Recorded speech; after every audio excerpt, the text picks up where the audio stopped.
आज की क्लास में हम बात करने वाले हैं इंसर्टिंग रोज एंड कॉलम्स के बारे में, शॉर्टिंग सेल डेटास के बारे में, moving and copy cell datas के बारे में, रेफरेंस सेल्स के बारे में।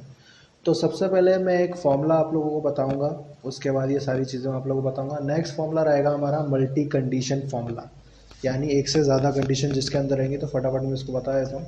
तो ये रहेगा डिवीज़न का फॉर्मूला, ठीक है। तो सिंपली आपको करना क्या है, इसके लिए आपको यूज़ करना है एवरेज का। तो इक्वल इफ ब्रैकेट ओपन, तो एवरेज का सेल एड्रेस ले लिया मैंने H2 greater than and equal 60, यानी फर्स्ट डिवीज़न आए 60 पे। तो यहाँ पे मैंने इन्वर्टेड कॉमा ले लिया, तो यहाँ पे लिखा फर्स्ट डिव। आप चाहो तो डिवीज़न पूरा भी लिख सकते हो, ठीक है। फिर कॉमा लगाया, फिर bracket open, H2 greater than equal 45। इस बार कंडीशन चेंज हो जाएगी, क्योंकि हम फर्स्ट डिवीज़न 60 पे लाएंगे, 45 पे हम सेकंड डिवीज़न लाएंगे। और अगर 45 मार्क्स आते हैं किसी के, 45% आते तो सेकंड डिव कर दिया मैंने यहाँ पे। फिर कॉमा लगाया, if bracket open H2 greater than and equal 33 comma inverted comma third div comma नहीं तो फेल, ठीक है। ये तीन कंडीशन है, इसलिए इसको मैं मल्टी कंडीशन फॉर्मूला बोल रहा हूँ। यानी कि आंसर यहाँ पर भी दो ही आएंगे, लेकिन कैसे? या तो पहली कंडीशन सही होगी, या तो दूसरी कंडीशन सही होगी, या तो तीसरी कंडीशन सही होगी। अगर तीसरी तीनों में से कोई कंडीशन नहीं चलती है तो सिंपली फॉल्स वाली कंडीशन ज़रूर चलेगी, यानी फेल ज़रूर आएगा। या तो फर्स्ट डिवीज़न आएगा, या तो सेकंड डिवीज़न आएगा, या तो थर्ड डिवीज़न आएगा। और अगर इन तीनों में से कुछ नहीं आता है तो फेल ज़रूर आएगा, ठीक है। तो 3 बार ब्रैकेट ओपन किया हम लोगों ने, इसलिए 3 बार ब्रैकेट बंद कर रहा हूँ मैं। सिंपली आपके सामने फॉर्मूला मैंने पूरा लिख दिया है। H2 क्या है? तो H2 एवरेज से हमारा इसका मतलब है कि H2 का मतलब यहाँ पर एवरेज से, ठीक है। ये मैंने एंटर किया और थर्ड डिवीज़न आया, क्योंकि 41% है, ठीक है, 45 नहीं है इसलिए, ठीक है। तो अब मैं आपको बताने जा रहा हूँ नेक्स्ट कि इसमें कॉलम और रो कैसे इंसर्ट की जाती है। तो कॉलम और रो इंसर्ट करने के लिए यहाँ पर होता है आपके पास एक मेन्यू। यहाँ पर देखिए एक मेन्यू आपको दिखाई दे रहा है, तो मैं आपको बता देता हूँ कैसे सेट करते हैं। तो सिंपली जैसे मान लीजिए मेरे को यहाँ पर एक कॉलम चाहिए किसके, नेम के आगे।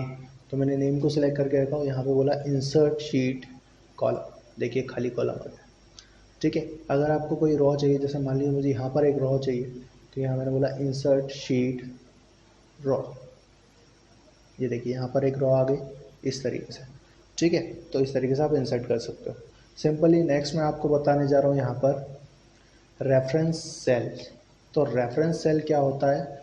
मान लीजिए कि हमें कुछ आंसर निकालना, जैसे कि मेरे द्वारा कोई भी आंसर निकाला जाना है। अब जैसे मैंने आपको टोटल निकाल के दिखाया था, तो मैंने क्या करा, एक जगह फॉर्मूला इनपुट किया और सारी जगह पे उसे ड्रैग कर दिया। इसे बोला जाता है रेफरेंस। रेफरेंस मतलब सेल रेफरेंस। सेल रेफरेंस कैसे, मतलब ये इसे कहा जाता है रिलेटिव सेल रेफरेंस। कहने का मतलब ये है कि देखिए पहले सेल में जो पहला सेल है उसके लिए पहला फॉर्मूला काम कर रहा है, दूसरा सेल जो है उसके लिए दूसरे के लिए काम कर रहा है, ठीक है।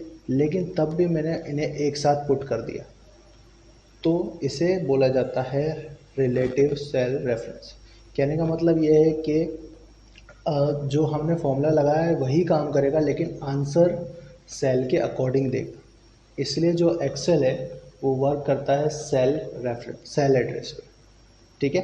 अब बात रही moving cell and copy cell की, तो पहले समझ लीजिए होता क्या है। तो ये जो आपने सेलेक्ट किया है वो एक सेल का एड्रेस है, और ये जो आप सेलेक्ट कर रहे हो वो एक सेल की रेंज है, इसे सेल रेंज बोला जाएगा, ठीक है। यदि आप एक सेल को सिलेक्ट करते हो तो वो एक सेल एड्रेस होगा, लेकिन अगर आप एक से ज़्यादा सेल्स को सिलेक्ट कर रहे हो तो उसे बोला जाएगा सेल रेंज, ठीक है।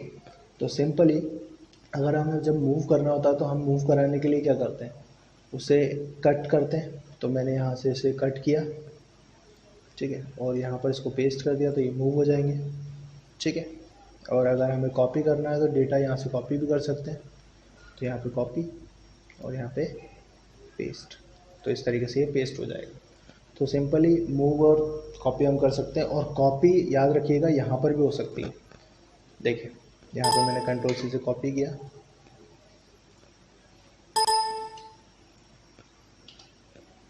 ये देखिए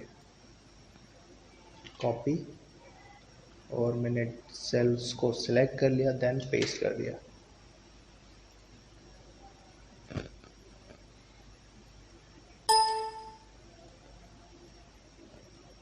राइट क्लिक, देन पेस्ट, ये देखिए आंसर आ गया। ठीक है, इस तरीके से भी आप काम कर सकते हो। तो ये कुछ ऑप्शंस थे जो मैंने आपको बताया। शॉर्टिंग का सेल डेटा मैं आपको बताया, तो शॉर्टिंग का सेल डेटा होता क्या है। अब शॉर्ट करने के लिए हमारे पास अलग अलग चीज़ें, या तो हमारे पास नेम होगा, या तो हमारे पास कुछ और चीज़ें होंगी जिससे हमें शॉर्ट कर सकें। सिंपली कहने का मतलब ये है कि हमारे पास या तो नंबर्स होंगे या तो फिर नेम होंगे। लेकिन शॉर्टिंग सेल डेटा होता क्या।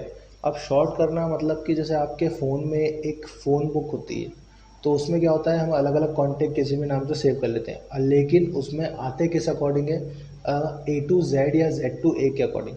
यहाँ पर भी कुछ ऐसा ही है, ज़्यादातर A to Z ही आता है। तो A to Z में क्या होता है कि सबसे पहले वो जो क्या करता है कि जो फर्स्ट नेम का जो लेटर होता है, या जैसे मान लीजिए अंकित है, अभी है, तो इनके फर्स्ट नेम का जो लेटर है, नेम का जो लेटर है फर्स्ट है, वो है A।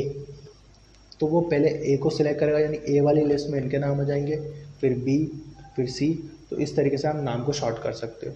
और अगर नंबर को शॉर्ट करोगे तो असेंडिंग ऑर्डर और डिसेंडिंग ऑर्डर। तो यहाँ पे आपको मिल जाएगा शॉर्ट इन फिल्टर में शॉर्ट, तो शॉर्ट A to Z, तो कंटिन्यू विद करंट सिलेक्शन।